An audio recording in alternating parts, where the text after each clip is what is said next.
Hello everyone, আসসালামু আলাইকুম। Welcome back to my new another video. আশা করি আপনারা সবাই ভালো আছেন। আমিও আপনাদের দোয়াতে আলহামদুলিল্লাহ ভালো আছি। এটি হচ্ছে লাস্ট ফ্রাইডের ভিডিও। আমি এডিট করে আপলোড দিতে পারিনি, যার কারণে একটু লেট হয়েছে। আমি আর আম্মু দুপুরে গোসল করে রেডি হয়ে চলে যাচ্ছি নানু বাসায়। আমাদের আরো আগেই যাওয়ার কথা ছিল, কিন্তু কোথায় যাওয়ার হলে আমরা আগে যতই বলি কিন্তু যেতে পারি না। তারপর আবার যখন বের হয়ে যাওয়ার জন্য তখন আবার গাড়ির জন্য অনেকক্ষণ ওয়েট করতে হয়। আর এমনিতে হচ্ছে এখন দুপুর টাইম, যার কারণে গাড়ি পেতে একটু বেশি লেট হচ্ছে। মানে ব্যাপারটা হচ্ছে এরকম, এমনিতেই লেট, তার উপর আরো লেট। বেশ কিছুক্ষণ দাঁড়িয়ে থাকার পর আমরা একটা গাড়ি পেয়ে যাই। আজকে যেহেতু শুক্রবার জুম্মার দিন, তো গাড়ি পেয়েছি এটাই অনেক। এখন যেহেতু দুপুর টাইম, তাই রাস্তাঘাট একটু ফাঁকা ছিল। আর এমনিতে তো বিকেলে অনেক পরিমাণ ক্রাউড থাকে। আর এটা হচ্ছে আমাদের গোয়ালখালী ব্রিজ, যেটা কিছুদিন আগে নতুন বানানো হয়েছে। এই জায়গাটা আমার কাছে অনেক বেশি ভালো লাগে। অনেকে এখানে ঘুরতে আসে বিকেলে, আবার দেখা যায় অনেক সময় ছেলেরা এখানে বসে বসে আড্ডা দেয়। আজকে কিন্তু বাহিরে প্রচুর পরিমাণে গরম ছিল আর রোদেরও অনেক তাপ ছিল। আজকে বললে ভুল হবে, বেশ কিছুদিন ধরেই রোদের অনেক তাপ। রোদ থাকলেও বাহিরের আবহাওয়াটা কিন্তু ভালোই ছিল। যাই হোক, আসল কথাটাই তো বলিনি। আজকে হচ্ছে আমার নানু আর খালামণিরা হচ্ছে খালামণিদের বাসায় শিফট করবে। আমার যেহেতু নিজের কোনো মামা নেই, তাই আমার খালামণি আর নানুরা একসাথেই থাকে। আমার নানুর বাসা আর খালামণির বাসা একই এলাকায়, একটু দূরে। এতদিন সবাই নানুর বাসায় ছিল, আর এখন হচ্ছে এই বাড়িটা ভাড়া দিয়ে ওই বাড়িতে চলে যাবে। এই তো চলে এসেছি আমার নানুর বাসায়। এটা হচ্ছে আমার নানুর বাসা। ওরা সবাই আমাদের জন্য ওয়েট করতেছিল। এসে বসে কিছুক্ষণ কথা বলার পর আমরা আবার খাবার খেতে বসে পড়ি, কারণ আবার ওই বাসায় যেতে হয়। আর এক বাসা থেকে আরেক বাসায় যেহেতু শিফট করতে অনেক ঝামেলা, তো অতটা বেশি রান্না বান্না করা হয়নি। জাস্ট দুপুরে খাওয়ার জন্য নিজেদের জন্য কিছু রান্না করা হয়েছিল। আর একজন তো আছে আমার নানি, আমি যখন যাব আমার পছন্দের খাবার উনি রান্না করবেই। আমি পুঁই শাক খেতে পছন্দ করি, তাই উনি হচ্ছে আজকে এত ঝামেলার মধ্যে আমার পুঁই শাক রান্না করেছে আমার জন্য। তারপরেই তো আমরা খাওয়া দাওয়া শেষ করে আবার রেডি হলাম ওই বাসায় যাওয়ার জন্য। বাহিরে প্রচুর পরিমাণে রোদ ছিল, তাই আমি এখন যেতে চাচ্ছিলাম না, কিন্তু আম্মু বলল তাড়াতাড়ি করতে, নয়তো পরে লেট হয়ে যাবে।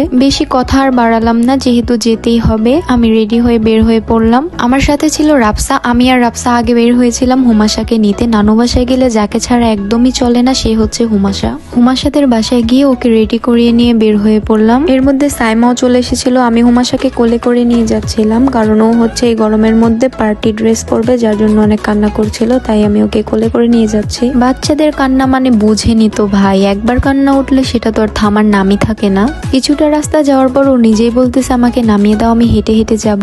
এই জন্য আমি ওকে নামিয়ে দিলাম। এরপর আমার হাত ধরে ধরে ও যাচ্ছিল। এই তো আমরা 4 বোন একসাথে মিলে যাচ্ছিলাম আমার খালামণিদের বাসায়। 4 সিস্টার্স ইন 1 ফ্রেম।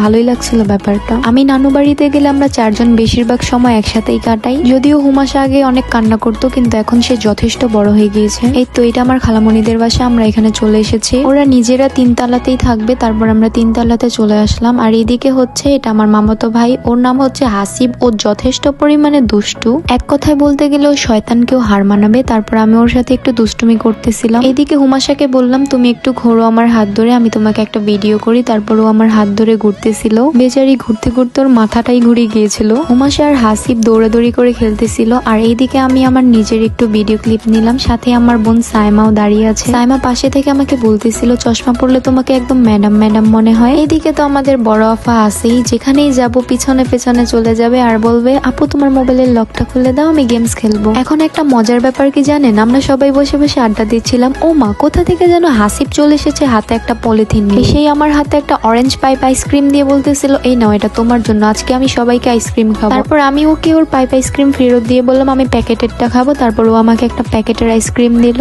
মানে কি ভাবা যায়, ছোট একটা বাচ্চা আমাদেরকে আইসক্রিম খাওয়াচ্ছে। এদিকে আমার ছোট ভাই চলে এসেছে। ও ছোট বাচ্চাদেরকে অনেক আদর করে, যার কারণে ছোট বাচ্চাদের সাথে ওর অনেক জমে ভালো।